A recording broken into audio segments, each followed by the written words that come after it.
Khairatabad MLA దానం నాగేందర్‌పై ఒకవేళ అనర్హత వేటు పడితే, లేదా ఆయన శాసనసభ్యత్వానికి రాజీనామా చేస్తే, ఖచ్చితంగా 2026 సంవత్సరంలోనే ఉప ఎన్నిక జరిగే అవకాశం ఉంది. అయితే ఈ ఉప ఎన్నిక సందర్భంగా ఖైరతాబాద్‌లో దానం నాగేందర్‌తో తలపడే అభ్యర్థి ఎవరన్నది బీఆర్ఎస్ పార్టీకి ఒక ఛాలెంజ్‌గా మారింది. ఇప్పుడు దానం నాగేందర్ 1994, 1999 అండ్ 2004 ఈ మూడింట్లో 3 శాసనసభ ఎన్నికల్లో ఆసిఫ్ నగర్ నుంచి ఆయన గెలిచాడు. అండ్ 2009, 2018 అండ్ 2023లలో కూడా గెలిచాడు ఖైరతాబాద్ నుంచి. తర్వాత ఆయన ఉమ్మడి ఆంధ్రప్రదేశ్లో అంటే వైఎస్ రాజశేఖర రెడ్డి ముఖ్యమంత్రిగా ఉన్న కాలంలో ఉమ్మడి ఆంధ్రప్రదేశ్లో కార్మిక ఉపాధి శాఖలను, అట్లాగే ఆ తర్వాత మెడికల్ అండ్ హెల్త్ శాఖను కూడా ఆయన నిర్వహించాడు. ఆయన వన్ ఆఫ్ ద సీనియర్ రాజకీయ నాయకుడు తెలంగాణలో. అట్లాగే కడియం శ్రీహరి ఇంకా సీనియర్ నాయకుడు ఆయన కంటే కూడా.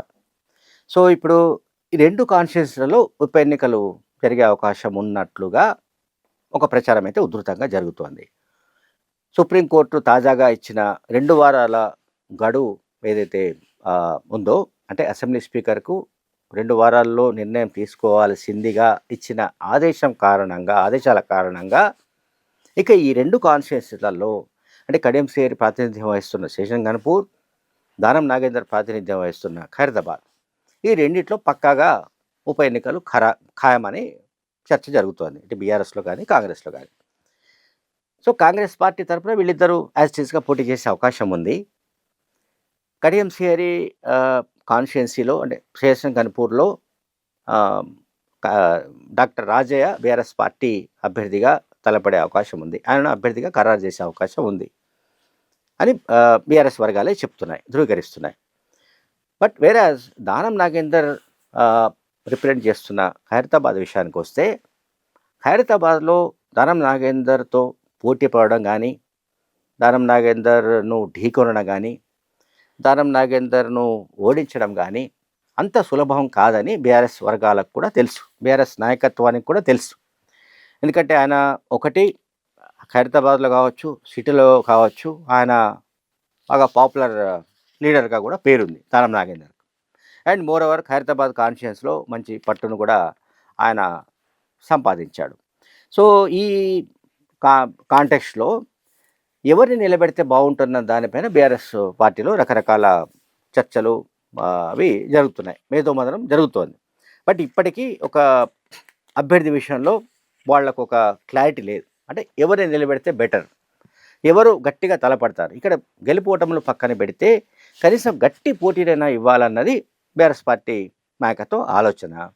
ఇంకొకటి ఏంటంటే, పార్టీ ఫిరాయించిన ఎమ్మెల్యేలు ఎవరైతే ఉన్నారో వాళ్ళందరి పట్ల కూడా ప్రజల్లో వ్యతిరేకత వచ్చిన కారణంగా ఖచ్చితంగా వాళ్ళను ప్రజలే ఓడిస్తారు అనేది ఒక థియరీ, ఇది బీఆర్ఎస్ పార్టీ థియరీ.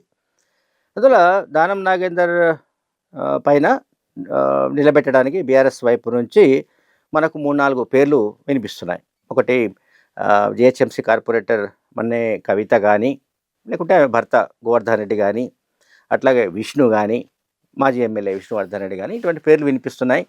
ఇది కాకుండా మాజీ మంత్రి ప్రస్తుతం బీఆర్ఎస్ ఎమ్మెల్యేగా ఉన్న తలసాని శ్రీనివాస్ యాదవ్ కొడుకు, గతంలో ఎంపీగా పోటీ చేసి ఓడిపోయిన తలసాని సాయి పేరు కూడా చాలా ప్రముఖంగా వినిపిస్తోంది. తలసాని సాయిని ఎట్టి పరిస్థితుల్లో ఎమ్మెల్యే చేయాలన్నది తలసాని శ్రీనివాస్ యాదవ్ ఆకాంక్ష, ఆయన ఆశయం. అయితే ఎంపీగా ఓడిపోయిన తలసాని సాయిని ఒకవేళ ఖైరతాబాద్లో ఉప ఎన్నిక వస్తే అక్కడ బీఆర్ఎస్ పార్టీ అభ్యర్థిగా నిలబెట్టాలన్నది తలసాని శ్రీనివాస్ యాదవ్ లక్ష్యంగా కనిపిస్తోంది. ఈ మేరకు ఆయన పావులు కదుపుతున్నట్టుగా కూడా తెలుస్తోంది. అంటే బీఆర్ఎస్ పార్టీ అధ్యక్షుడు కేసీఆర్తో, అలాగే పార్టీ వర్కింగ్ ప్రెసిడెంట్ కేటీఆర్తో, మిగతా హరీష్ రావు, మిగతా నాయకులతో కూడా తలసాని శ్రీనివాస్ యాదవ్ ఈ మేరకు మాట్లాడుతున్నట్టు, చర్చలు ఇప్పటికే జరిపినట్లు కూడా బీఆర్ఎస్ వర్గాల నుంచి సమాచారం అందుతోంది. ఒకవేళ తలసాని సాయి కుమార్ కాకపోతే ఈ మన్నే గోవర్ధన్ రెడ్డి లేదా మాజీ ఎమ్మెల్యే విష్ణువర్ధన్ రెడ్డి వీళ్ళలో ఒకరిని సెలెక్ట్ చేసే అవకాశం ఉంది. అంటే ఇక్కడ మళ్ళీ నేను చెప్పదలుచుకుంది ఏంటంటే, దానం నాగేందర్‌తో తలపడడం అంటే చాలా సులభమైన వ్యవహారం కాదు కనుక, అన్ని విధాలుగా ఆహ్, అంటే ప్రజల్లో బాగా పలుకుబడి ఉన్నవాళ్ళు గానీ, అట్లాగే డబ్బు విషయంలో వెనకాడని వాళ్ళు గానీ, ఇంకా ఇతరత్రా గూడా అన్ని రకాల హంగులున్న వాళ్ళు అయితేనే దానం నాగేందర్‌ను ఢీకొనవచ్చునన్నది కూడా ఒక విశ్లేషణ ఉంది. అంత సులభంగా ఆయనను ఓడించడం సాధ్యం కాదని బీఆర్ఎస్ పార్టీలో కూడా చర్చ జరుగుతోంది. అండ్ ఇంకొకటి బీఆర్ఎస్ పార్టీకి ఉన్న ఒక మైనస్ పాయింట్ ఏంటంటే, బీఆర్ఎస్ పార్టీ చాలా చోట్ల అంటే ఈ 10 కాన్స్టిట్యుయెన్సీస్ కూడా మనం చూసుకుంటే, అంటే బీఆర్ఎస్ నుంచి ఫిరాయించినట్టుగా చెబుతున్న 10 మంది ఎమ్మెల్యేల నియోజకవర్గాలు చూసినా కూడా, అక్కడ 1, 2 కాన్స్టిట్యుయెన్సీస్‌లో మినహా మిగతా చోట్ల ఎమ్మెల్యేల అభ్యర్థులు లేరు.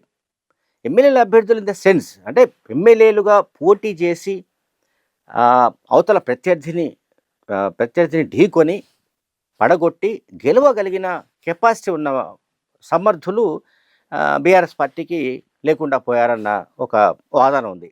దీనికి కారణం ఏంటంటే బీఆర్ఎస్ పార్టీ అధినేత కేసీఆర్ లేదా కేటీఆర్. వాళ్ళు పార్టీకి సంబంధించిన ఎమ్మెల్యేలు మినహా రెండవ శ్రేణి నాయకులను ప్రోత్సహించడం కానీ, మరొకరిని ఎమ్మెల్యే స్థాయి నాయకుడిగా ప్రమోట్ చేయడం కానీ, లేకుంటే వాళ్లకు ప్రాధాన్యం ఇవ్వడం కానీ, వాళ్ళను బలపరచడం కానీ, అటువంటి పనులు ఏమీ చేయని కారణంగా రెండవ శ్రేణి నాయకత్వం అనుకున్నా, లేదా ఎమ్మెల్యేతో పోటీ పడగలిగే నాయకులు అనుకున్నా, వాళ్ళందరినీ ఎమ్మెల్యేలుగా ఉన్నవాళ్ళు తొక్కి పారేశారు.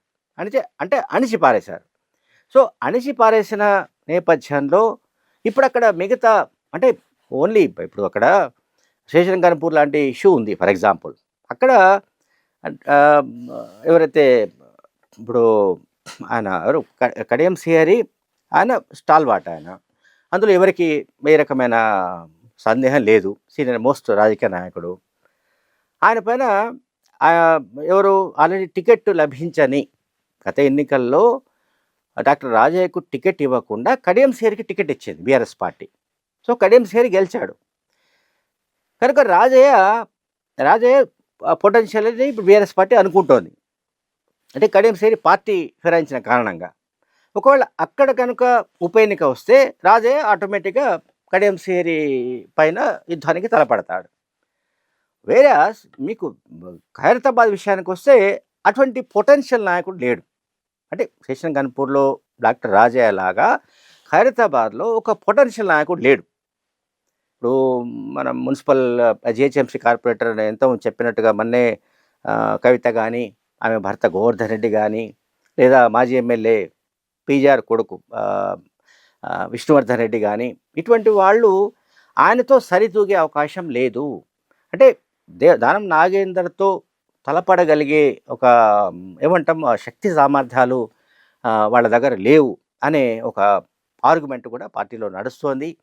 సో ఈ మేరకు అన్ని విధాలుగా ఆలోచనలు చేస్తున్నట్టుగా కనిపిస్తోంది. ఎందుకంటే ఇంకొక వైపు ఆ పార్టీ గెలిచిన జూబ్లీ హిల్స్, కంటోన్మెంట్ 2 కాన్స్టిట్యుయెన్సీలలో కూడా ఉప ఎన్నికల్లో ఆ పార్టీ తమ సీట్లను కోల్పోయింది బీఆర్ఎస్ పార్టీ. సో ఖైరతాబాద్ కూడా అర్బన్ కాన్స్టిట్యుయెన్సీ. సో అర్బన్ కాన్స్టిట్యుయెన్సీలో కూడా జూబ్లీ హిల్స్ లాంటి ఫలితమే వచ్చే పరిస్థితి ఉంటే, ఇంకా తాము ఏ రకంగా మళ్ళీ ప్రజల్లోకి వెళ్ళి ప్రభుత్వంపై వ్యతిరేకత ఉన్నట్టుగా ప్రచారం చేయాలి అనే అంశం పైన ఆ పార్టీ తలమునకలు అవుతున్నట్టు కనిపిస్తోంది. Thank you very much.